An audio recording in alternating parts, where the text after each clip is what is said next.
আসসালামু আলাইকুম। চলুন মেহমানদের জন্য একটা স্পেশাল চিকেনের রেসিপি তৈরি করা যায়। চিকেন রেসিপিটি বানানোর জন্য প্রথমে চিকেনটাকে 4 পিস করে কেটে মধ্যখানে স্লাইস করে কেটে নেবেন। তারপর 1 চা চামচ আদা বাটা, 1 চা চামচ রসুন বাটা, 1 চা চামচ সয়া সস, 1 চা চামচ লবণ,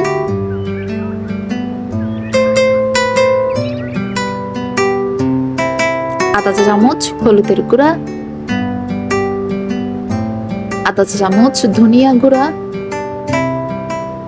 2 চা চামচ মরিচের গুঁড়া,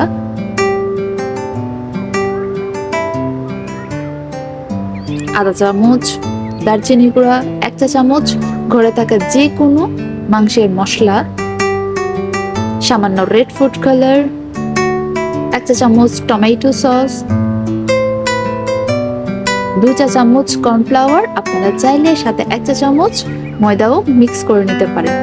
ভালোভাবে মিশ্রণটি সবগুলো চিকেনের গায়ে ভালোভাবে মাখিয়ে নেবেন। তারপর সাথে উপরে 1 চা চামচ মতো সরিষার তেল দিয়ে মাংসটা খুব ভালোভাবে মেখে রেস্টে নিতে পারেন 1 থেকে আধা ঘন্টা মতো করে সময় নিয়ে। তারপর একটা ফ্রাইং প্যানে তেল গরম করে তাতে ম্যারিনেট করা মাংসের পিসগুলো দিয়ে দিবেন।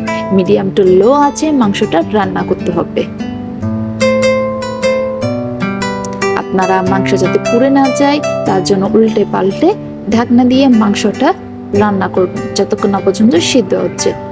90% সিদ্ধ হয়ে গেলে তাতে কেটে রাখা কিউব করে রাখা টমেটো আর পেঁয়াজ উপরে ছড়িয়ে দিবেন ভিডিওর মতো করে।